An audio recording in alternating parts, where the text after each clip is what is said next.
Hello, my name is Phil Dolman and I'm going to teach you how you can improvise a chord solo to a song. That's kind of what I was doing there, but without the context it's hard to tell what was going on. What is a chord solo? Well, when you're playing a song and you need to take some kind of instrumental break, maybe you need to fill out time, you want to add some excitement and interest, or maybe somebody just points at you in the group and goes, take a solo. What do? Well, we've looked before in videos about playing single note solos. So if the band are all playing along on a C chord and it says take a solo, I might go do something like that. That single note solo has two problems though. One, I'm not amplified, and if I'm playing with a large group of people or even a relatively small group of people, the drop in volume from this to this is so great that I might just disappear and you won't be able to hear what I'm doing. Now that's okay if you're plugged in and you've got an amp or you're plugged into a PA, then you'll be able to turn up and be heard doing that. The other problem with it is if you're not in a large group of people, if you're on your own, if you drop out of playing the rhythm and the chords, then you're going to lose so much of the song that you'd have to be a very skilled soloist to keep everybody on board and everybody knowing where you are in the song. So what we're going to try and do today is a type of soloing that was quite popular in older music, unamplified music. You'll hear it in banjo players, in jazz bands. You'll hear it in things like the soloing of people like George Formby, where you've got to keep the rhythm going, you've got to keep the volume going, and you really want to keep something of the harmony of the song going, but you've got to do something other than just strum the chords. So for this lesson we're going to look at a song that's only got 4 chords in it, so it's nice and easy to get us started. It's the song Rag Mama Rag, and if you see the little link at the top there, there's a play-along video for this that has the chord diagrams for the basic chords. So you can get used to playing the song, but when you start to get confident enough to have a go at doing a chord solo, you can play along with that. And in fact, on that video, I do take a little solo, which was very much like the one I played at the beginning of this video. And I'll teach you more or less what that is. I don't remember exactly because I was improvising. Now here's a key difference. This is exactly how chord melody playing works. So what you're going to learn in this video will stand you in very good stead for playing and arranging your own pieces chord melody style. But we're going to be looking at quick ways that we can just throw a solo out there off the top of our heads. So we need to narrow down our options so that we're not overwhelmed by it all. So the song Rag Mama Rag, let's play it first of all. It has 4 chords and the chords are A7, D7, G7 and C. The song is in the key of C. It just doesn't start on the C. It takes all the way to the end of the song to get home to the C. But we're in the key of C. A7, D7, G7, C. It just goes round and round that. So it goes like this. Going downtown with my hat in my hand, looking for a woman, ain't got no man. Might as well be looking for a needle in the sand. Looking for a woman, ain't got no man. Rag mama, the chorus is the same. Rag mama, well, mama, do that rag. So make sure you can do that to start with. A great thing about this one is that the pattern is 8 bars long and each chord lasts 2 bars. So every chord lasts the same amount of time. We don't have to worry about suddenly diving into a different chord or missing where the change is. So we're going to build this up in stages. The first thing we're going to do is we're going to try and find some different places on the fingerboard that we can play those same chords. That's our first step and it's a big one. Once you've got that, everything else should come a lot easier. So let's find some alternative positions for those chords. And I'm going to show you all 4 of those chords using 2 shapes. Then a bit later on, we're going to add a couple of extra ones for the C and for the A7. But to start with, just 2 shapes to play 4 chords. There's a little cheat in there, but you'll get the hang of it. Okay, a C chord, we can play there, but we can also bar it at the 3rd fret and play what is essentially an A chord moved up and the index finger replaces the nut. Or you could think of it as a B flat, just moved up from the 1st fret to the 3rd fret bar, and that is a C. Okay, that's the only one of our chords that isn't a 7th chord. All the others are 7ths, so let's get that one out of the way first. If we take that shape and slide it up 2 frets, and then we take off our ring finger, we have a D7. So there's our D7 and there's our C, and I'm going to count them as one shape because all we're doing is taking off that finger to make it a 7th and putting it back on when we want the C not to be a 7th at the 3rd fret. So that's our first shape, the one we're using for C, the same one for D, but we make it a D7 by taking off our ring finger. One more shape will give us A7 and G7, and this is the shape. This is how we form it. Play an F chord down there. Add your little finger, make sure it's your little finger, to the 3rd fret of the 1st string, the A string. So that's still an F because that note, if the finger isn't down, it's an A, and that's already in the chord. And if we put our little finger down on the 3rd fret, it's a C, and we have a C, a lower one, but a C is already in the chord. We've changed nothing apart from the order the notes are in. So that's still an F. Then take your ring finger and put it down on the 3rd fret of the C string, and you should have an F7. Take that F7 and slide it up 1 fret, slide it up another fret. Now my index finger is at the 3rd fret, and that is a G7. If I then slide it up 2 more frets, 1, 2, and now my index finger is at the 5th fret, it's an A7. We now have all the chords to Rag Mama Rag without playing any of the chord shapes down here that we were playing to begin with. So let's just run through it really slowly. It's going to go A7, that's the 5th fret one that looks like an F7 down here, for 2 bars. Then we stay at the 5th fret and switch to the bar chord, which is the D7, 2 bars.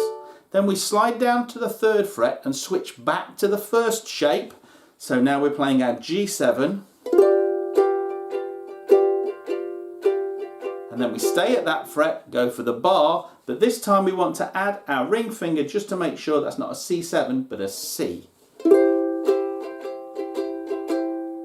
Now it's going to take a little while to get those shapes under your fingers so you can change quickly.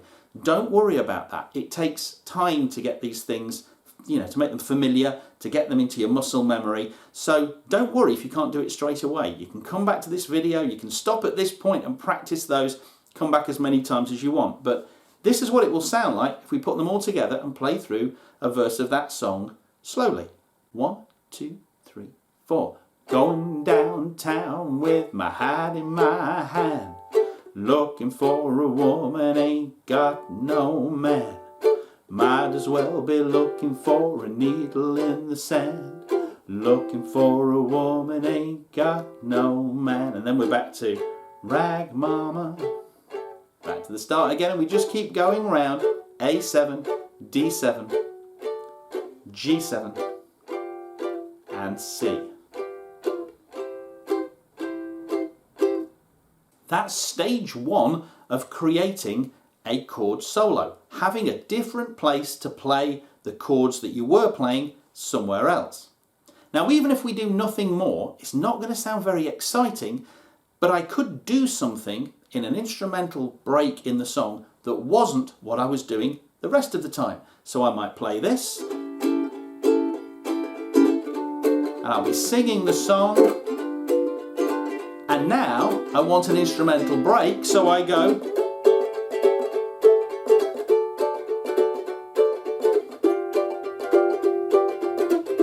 And then I go back to singing. Okay, it wasn't much of a solo, but at least I'd made the effort to make that bit different. And we're going to build on that, but that's our foundation, so make sure you can do that to start with. Now I'm going to show you 2 more positions. Still those same 4 chords, but an extra A7 and an extra C that we can use to add a little bit more variety.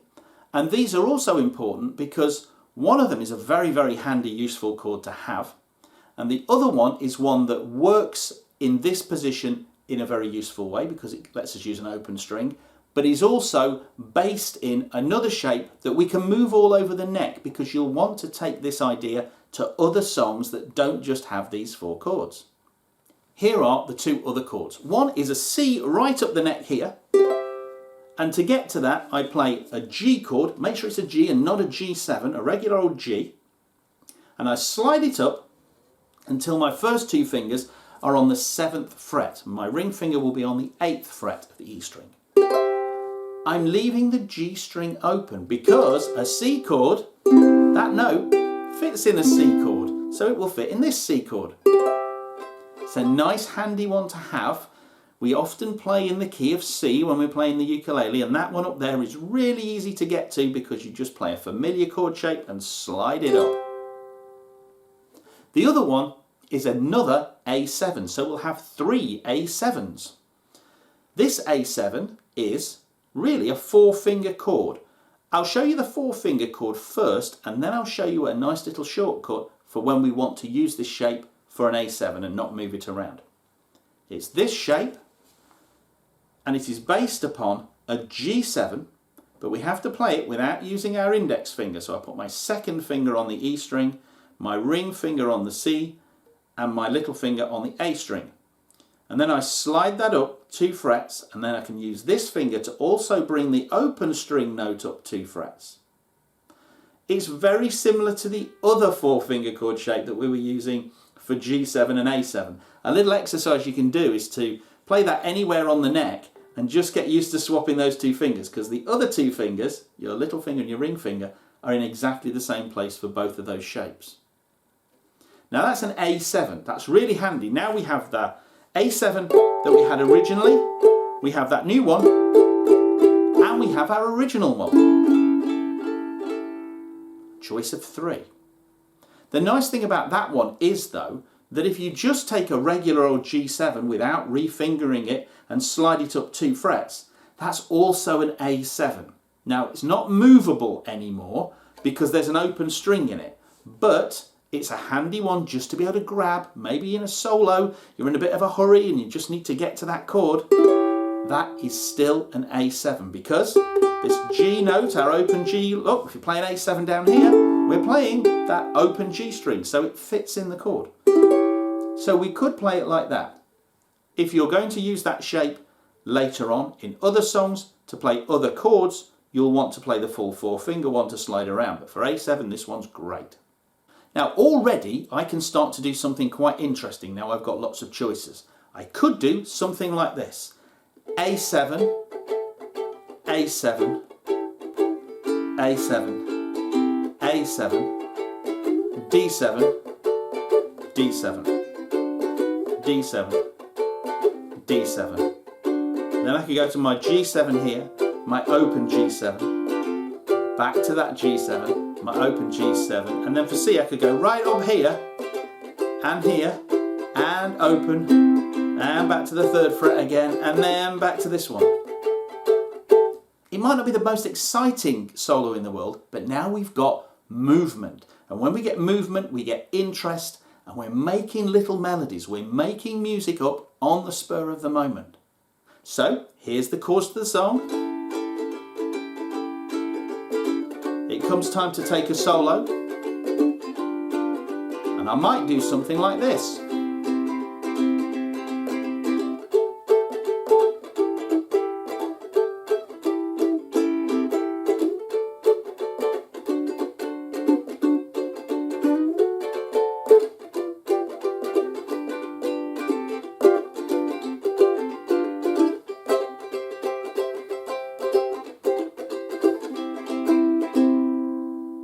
Now I deliberately didn't put any fancy things in there. I didn't do any of the things that you might have heard me doing at the beginning. I just played different chord positions.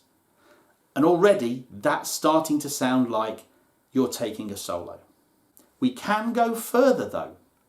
Another thing we can do is we can add extra notes. And these notes will fit within the shapes we're using, and they'll be like little notes that we know we can add that will sound great. So we don't have to worry too much about what the note is or what it's doing harmonically speaking. We can just know that when we have a certain shape, we can put that finger down and lift it off and we will get a pleasing sound. Here's a nice one. If you're playing that D7 at the 5th fret, you can take your ring finger and you can put it down on the 7th fret of the A string. Now, that actually gives me the chord of D9, but a D9 is just a fancified D7. It will fit with a D7. But now we've got a note on the top that can give us an extra melody note. When I'm playing that chord, I can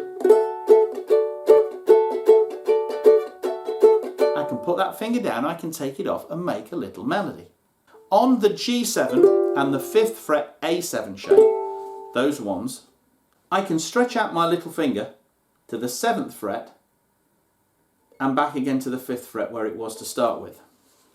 And that note, believe it or not, will give us a G13, but it doesn't matter. It's still just a fancified G7, but that's a nice sounding melody note like this.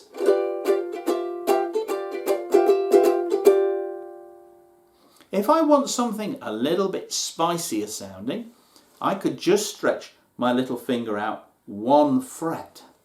Then I would have a G7 sharp 5. A very jazzy sound, and initially you might go but in context it resolves nicely back to that G7. You could even do both. You could go to the 7th, then down to the 6th, and then down to where it belongs at the 5th. And you can do that wherever you see that shape. So we got that option as well at the 5th fret where we're playing our A7 up there. Suddenly we can start to create little melodies. So let me do something off the top of my head again over that chord sequence, but this time I'll start to introduce those extra notes on the D7, on the G7, and on the A7. Okay, here we go. Here's our basic chords. I'm singing a verse, and then the solo comes along.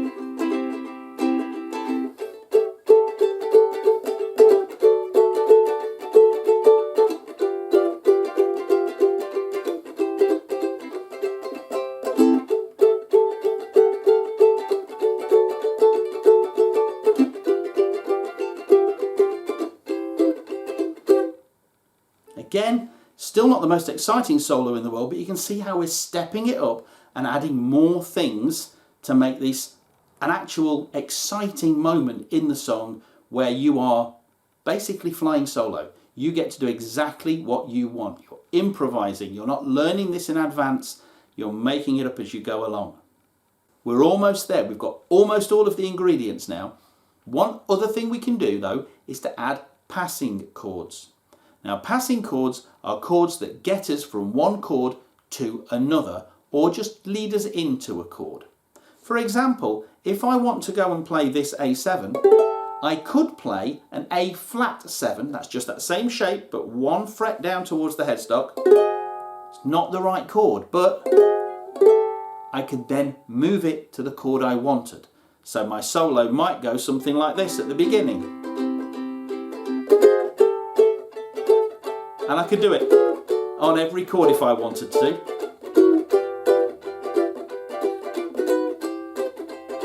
It's a bit overkill, but it's a great way of bringing in a chord. Just start a fret low and slide it to the one that you wanted. Another one is to see if you can find a chord that's going to have the same shape as the one you're using, that you can then just slide 1 fret at a time to get to. Here's a nice little one. The song finishes on a C. And if I play my C there, what if I then slide it down, make it into a 7th? That's now a B7, but that doesn't matter because then it's going to slide down to a B flat 7, and then it's going to slide down and my index finger is going to fall off, and lo and behold, A7, the chord we start the song on.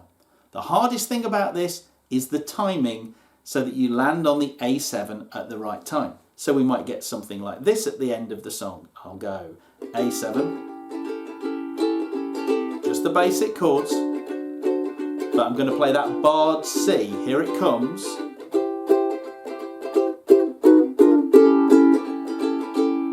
That's a really, really great way of adding interest, and it's just 1, 2, 3, 4, 1, 2, 3, 4, 1. So I keep playing that C for a whole bar, and then I play 1, 2, and on the third beat I take off my ring finger and slide down to the second fret, and on the fourth beat 1 fret lower, so that on the 1 right back at the top of the song I land on an A7.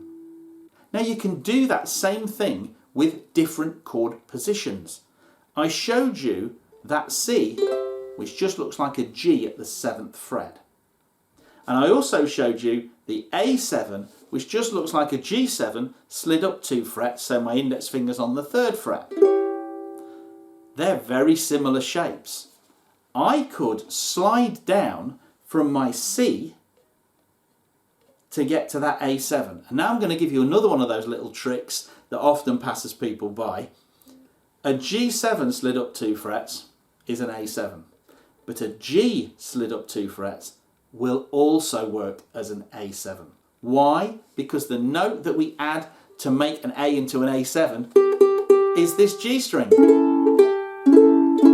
So if that G is in there, it's still going to be an A7. So we could actually not even change shape. We could play our C at the 7th fret, slide it down, and again, and then we arrive at the 4th fret with our same shape, and that will pass for an A7 quite happily. Now I know that the G isn't moving down with us, but it's going to happen so quickly that that's not going to be a problem. Now, because this song keeps going round in a loop, that's a great way to get from the last chord, C, and to bring in the next time round, which starts on A7. So I'm going to play through more or less what I do on the video of the play along to Rag Mama Rag. And I'm going to put that little slide in, and then we have one last thing to look at before you've got all the ingredients to start building these solos yourselves. So I'll play the chords, and then I'll have a go at a solo. Here we go. Singing the song, here comes the solo.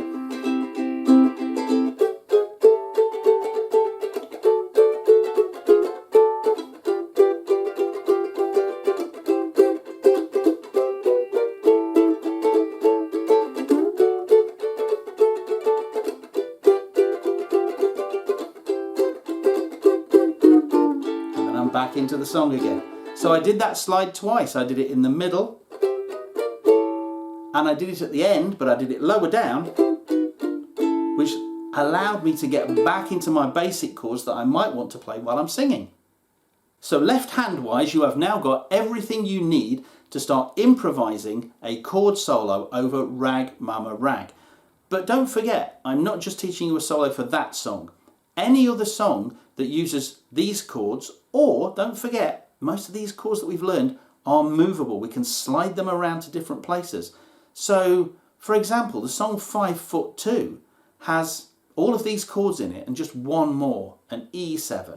All we'd have to do is find another E7, and you might already know one because a lot of people play an E7 here as a bar at the 4th fret with the 5th fret on our first string, and suddenly you start to be able to move along that same road to building up a solo that would work over something like 5 Foot 2. And the progression to 5 Foot 2 is a very common one, and it occurs in lots and lots of other songs. And any song really where you can find multiple chord shapes for the same chord, and then identify a note like the ones I've showed you today where you can add or stretch out a finger. You can spot those moments where you can connect chords.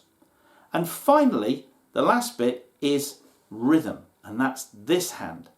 So what you can do in these bits is stop playing that same old rhythm that you're playing to the song, which might just be something like,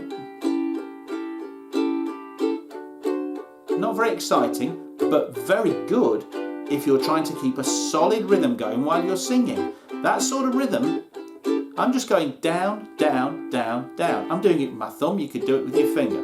Down, down, down, down. Just emphasising the second and fourth beat and making the first and third a bit quieter. That's great for accompanying singing because everybody can hear where the chord changes are. It's not too busy, won't get in the way of the vocal. But then,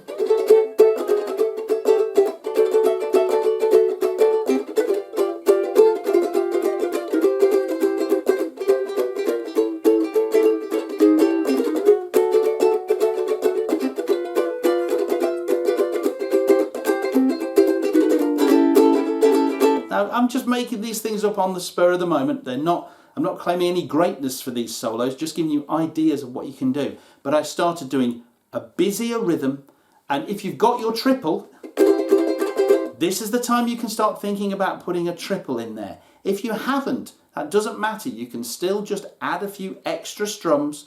You can liven that rhythm up and put all the stuff in that might be too busy to be behind a vocal. Because this is your time to show off. So hopefully you'll be able to take some of these ideas. Do have a play along with the Rag Mama play along to familiarise yourself with the tune. It's a good one to get started on. And then don't try and copy my solo, though you can look at my solo and see if you can identify the things in this video that I was doing. But see if you can take your own solo and start to make up your own, put your own personality into it. Be you. That's what a solo is for. I hope you've enjoyed this one, and I'll see you again soon. Bye bye.